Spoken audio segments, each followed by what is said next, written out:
Biasa ya.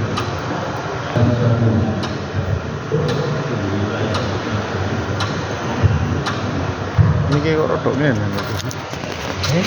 Mikir rodok blur.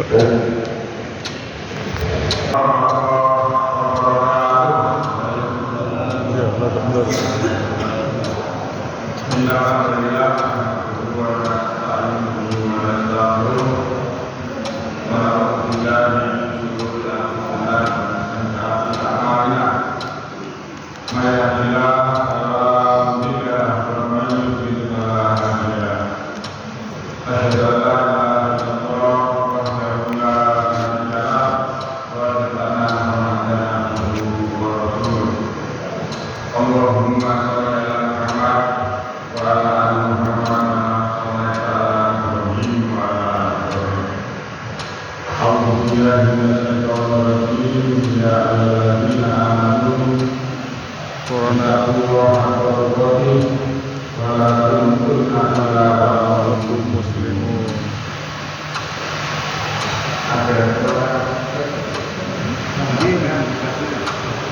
Hujan, semut.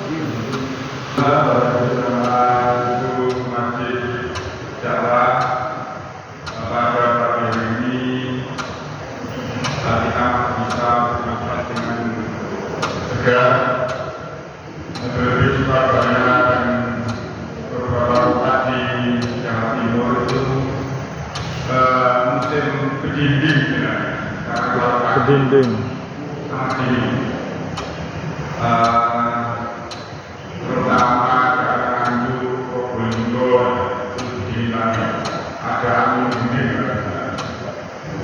Kalau tak bernapas, segar ketika subuh ini. Dan ini merupakan pertanyaan besar dari Allah SWT. Ada kejadian seseorang pernah kena sakit nafas, sesak nafas. Akhirnya dia ini dibawa ke rumah sakit dengan penanganan sehari itu diberi bantuan oksigen. Alhamdulillah besok harinya sembuh, lalu panggilan ke bagian keuangan. Dan bagian keuangan diberitahu Pak, tagihan dengan selama sehari di rumah sakit ini 2.400.000. Kemudian Bapak itu menangis. Karena Bapak itu menangis, petugas keuangan tidak tega. Bapak kalau dengan merasa keberatan dengan bayar sekian, tidak apa-apa disampaikan saja. Nanti saya bisa membuka atasan dengan Bapak ada waktunya. Apa yang direspon Bapak itu? Dia mengatakan, saya tidak keberatan membayar 2 juta. Bukan itu. Tapi saya menangis karena selama berpuluh-puluh tahun saya dikasih sehat, dikasih bisa bernapas dengan gratis. Hanya dalam satu hari saja saya itu sesak napas.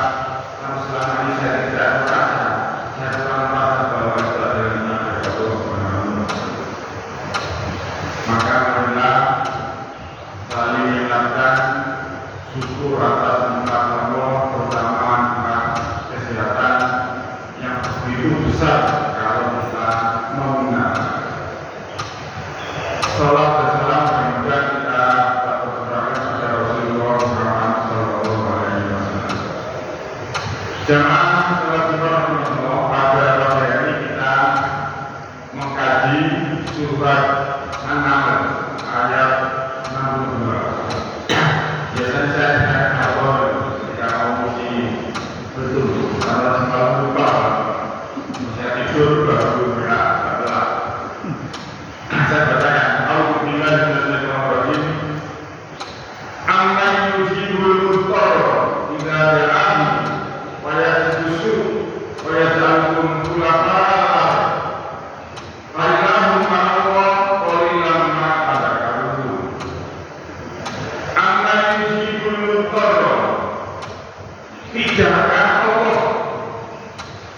yang mengabulkan doa orang-orang yang dalam kondisi kesulitan, dalam kondisi kepepet.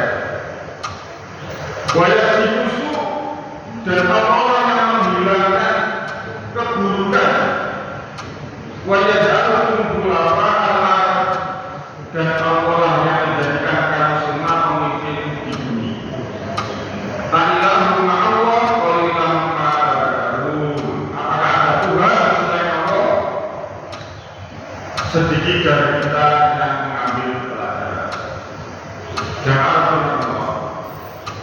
untuk mengkaji surat An-Naml ayat 2. Yang pertama saya teringat, saya pernah dipinjami buku teman saya di Probolinggo, Almarhum Prof. Kayon. Bukunya itu judulnya The Power of Prayer. The Power of Prayer. Karangannya Jaya Setiabudi, masih ingat? Karena dalam jadi di buku ini pengarangnya Jaya Setiabudi itu punya 70 perusahaan, dan 70 perusahaan ini dibangun dirintis dari nol tanpa warisan satu. Jadi dari nol, itu sendiri bersusah payah sendiri. Pengalaman beliau ini ketika merintis usahanya, ide-ide briliannya itu muncul, kreativitasnya itu muncul, bahkan kekuatannya itu berlipat-lipat. Pengalaman beliau ketika kondisinya kepepet, muncullah kondisi itu.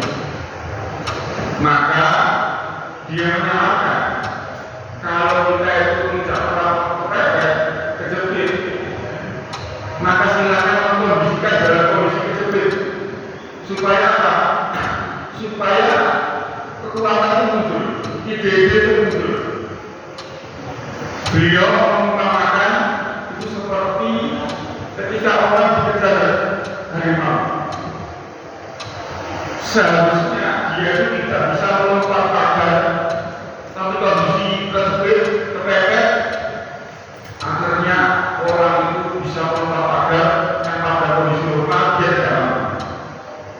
Itu pengalaman usaha beliau dan saran beliau.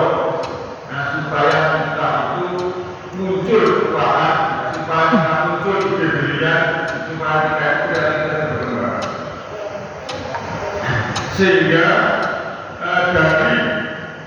dari kondisi-kondisi kepepet itu banyak muncul pemimpin-pemimpin atau khalifah. Ada suatu cerita mahasiswa itu minta disetor uang bulanannya dari orang tua. Dia tidak minta, karena kepepet. Apa yang dilakukan? Dia harus ke warung untuk mencuci piring supaya dapat uang makan. Lama-lama mahasiswa itu bisa mendirikan warung suku beberapa tempat. Awalnya adalah kondisi dulu ketika saya tahun 2002 ada pelatihan yang ada itu kalau dengan tunggu sempurna. Ada pelatihan zaman 2002 bayar sudah 10 juta karena saya ada yang ikut namanya Abu Rompi, sekarang punya lembaga ngaji anak cerdas desa itu dia itu dan katanya apa yang diajarkan, salah satunya waktu itu di Malang ketika sesi pelatihan semua peserta pelatihan itu ditaruh di suatu tempat dilepas gitu, tidak boleh membawa uang Rp1 pun, tidak boleh dilucuti, ya kan, dompetnya hanya disisakan satu apa itu KTP-nya. Dia dikasih satu hari bagaimana caranya dia pernah hidup dan mengumpulkan uang sebanyak-banyaknya berlomba dengan peserta yang lain ketika kembali ke sini. Nah, itu pelatihannya seperti ini. Kesimpulannya dari pelatihan itu dia sama memunculkan the power of paper.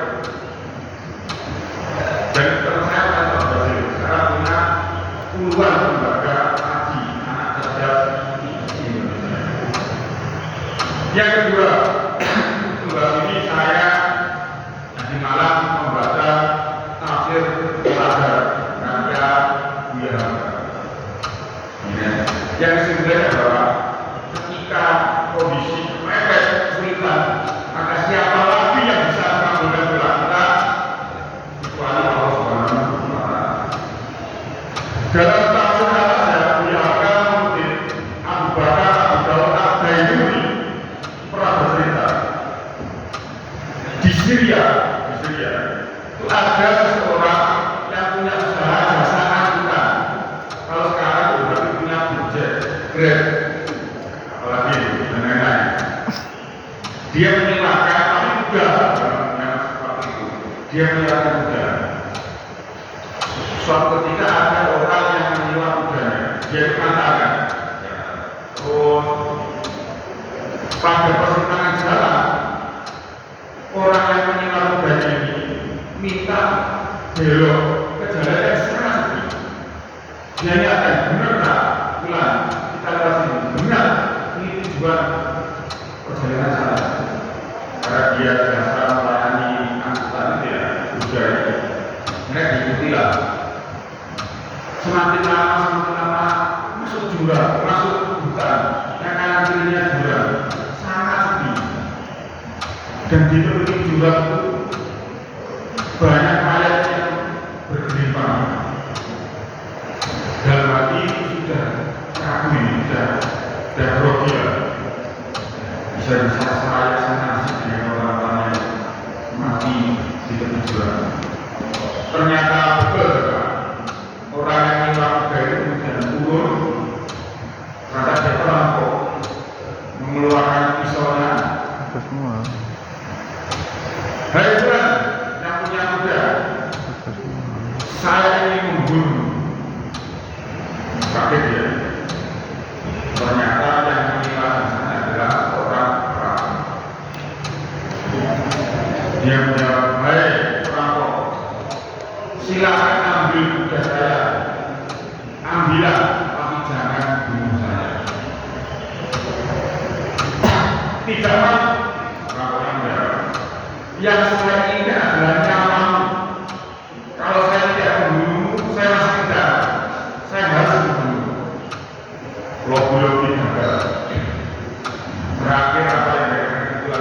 Baiklah, kalau kamu menyapa saya minta waktu sebentar. Saya mau pamitan pada Allah. Saya sholat 2 rakaat. Cepat saya sholat. Dan berani sholat 2 rakaat. Ketika si bulan ini sholat jamaah Allah, dia takbir Allahu Akbar. Tidak ada satu lafaz pun yang keluar dari mulutnya. Gak bisa ngomong sama sekali. Al-Fatihah sudah hafal, kalau surat yang lain nggak hafal. Ketika rukuk doanya rukuk juga nggak hafal. Tapi mulutnya terkunci karena takut mau dibunuh. Orang yang sabar, cepat, cepat sama. Dan refleks siswa ini kemudian membaca amma yujibul mudhar wa idza da'ahu wa yasifu wa yaj'alukum khulafa'a. Dia langsung membaca ayat ini, ayat 62. Yang artinya tidak ada Allah yang bisa mengabulkan doa-doa orang yang berdoa, orang yang daulat, dan Allah menghilangkan keburukan. Maka Allah menjadikan kita ulama pemimpin dalam tiba-tiba dari belakang muncul pemuda dengan mengendarai kuda, membawa tombak yang tajam, langsung membunuh si perampok ini saudaranya dengan tombak yang tajam. Matilah si perampok.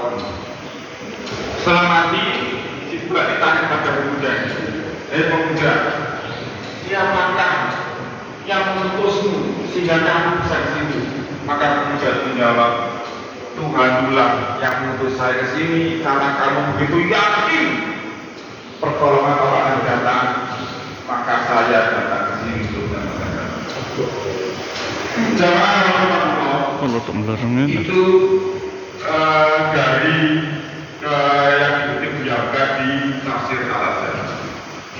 ada juga bisa tentang surat ini dari ulama Syekh Al-Junaid Al-Baghdadi dari Irak. Dia ulama karismatik. Suatu ketika ada ibu datang pada Syekh Al-Junaid Al-Baghdadi. Ibu ini datang minta didoakan pada Syekh Junaid karena anak meninggal. Pada apa yang dilakukan Syekh Junaid tidak datang pertama datang apa yang dikatakan, Bu, sabar, silakan ini pula. Besok lagi ibu ini datang pada Syekh Junaid minta didoakan supaya anak kembali. Apa yang dijawab oleh Syekh Junaid? Bu, sabar, ulang. Besok lagi datang lagi. Apa jawaban Syekh Junaid? Bu, sabar, ulang. Akhirnya hari yang keempat ibu ini datang ke Syekh Junaid sudah tidak bisa berkata-kata, sudah minum, sudah lemas, hampir sudah musan. Barulah waktu itu Syekh Junaid berdoa kepada Allah dan tidak lama besoknya anak ibu ini kembali ke rumah. Dan Syekh Junaid menasihati ini bahwa ada banyak doa yang tidak dikabulkan Allah karena harus menunggu hamba yang pendek. Atau tersebut baru Allah mengabulkan doa.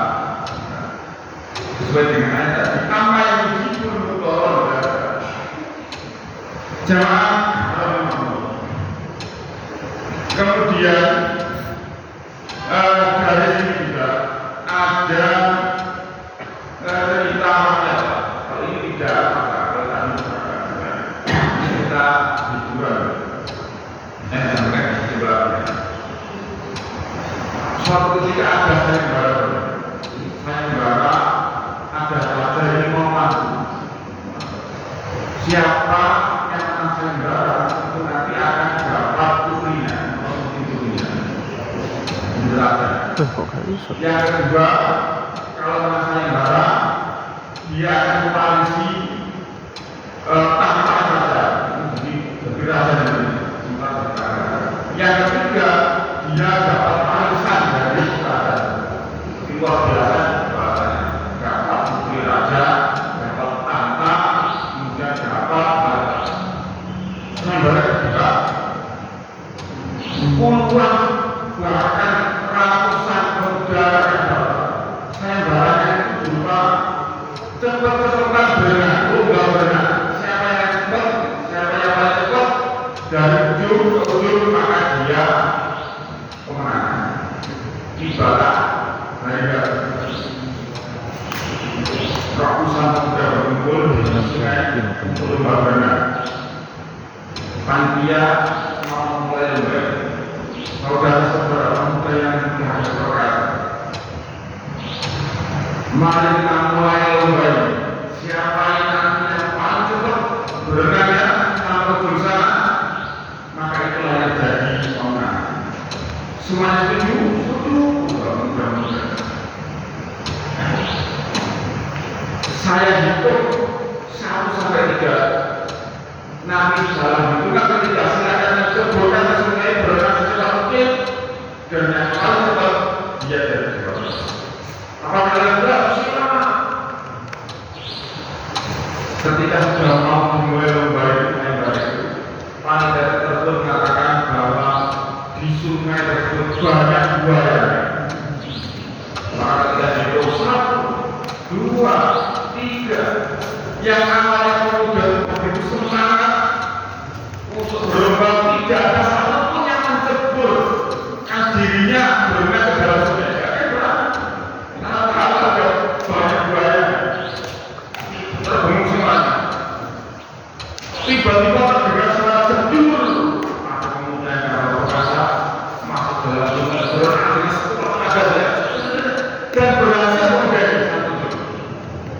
Sehingga satu jujur semuanya menghubungi dia, mengucapkan selamat, bahkan pemain-pemainnya luar biasa, selamat enak, kamu berhasil menjadi juara sayembara. Tanpa tidak merespon, dia tidak menunjukkan sikap yang bahagia, malah cenderung ketika diwawancara diucapkan selamat. Akhirnya sudah menjawab, saudara-saudara, saya tidak bangga, saya tidak senang jadi juara ini. Saya hanya minta satu pertanyaan saja kepada saudara-saudara. Siapakah yang menjerobokan saya sampai saya masuk sungai tersebut? Anak kamu udah dicek, tapi dijerobok penonton, sehingga dia dijerobok masuk ke dalam sungai, ada buaya, jadi semua ada buaya, sehingga bilang berkolor. Kalau kata sih, mungkin yang senyum itu ramah. Nah, kondisi seperti itu. Dalam kondisi yang beda muncul itu. Kalau dalam bentuk berkolor saya baca itu salah satu namanya adalah inner power. Inner power itu kekuatan dalam diri kita yang jarang muncul. Munculnya adalah ketika kondisi itu kita lakukan. Saya berkali-kali biasanya dalam itu ketika kondisi tertentu ya, akhirnya bersedih dan sendirian ya, maka berjadi virus bergerak apa ternyata jarang. Dan itu sesuai dengan ayat Allah ini, aman itu untuk dan makanya Bapak Ibu ketika kondisi kita itu kondisi yang tidak mengenakan ada ujian dari Allah, kondisi yang kuat dan lain-lain, bala relasi dengan nggak usah berputus asa. Karena tadi Allah itu sering melakukan namanya baru juga kita bicara kondisi. Yang kedua, pelajarannya adalah ketika orang itu kondisi terpaksa ada darurat, maka dia lebih yakin dan fokus pada Allah. Boleh jadi karena kalau aku fokus begitu yakin karena menderita ya karena sudah ada jalan lagi, itulah yang merupakan sebuah awal lebih mudah terhadap untuk kita. Demikian jemaah yang disampaikan, mudah-mudahan bisa menjadi ibroh yang kita semangat bahwa Allah itu Maha Kuasa mengabulkan doa kita. Dan apapun yang terjadi kita perlu berdoa positif, husnul kepada Allah bahwa semua musibah itu bukan akhir dari segalanya, tapi hanya terminal bisa menuju yang terbaik dari Allah. Wabillahi taufiq wal hidayah. Assalamualaikum warahmatullahi wabarakatuh. Assalamualaikum warahmatullahi wabarakatuh.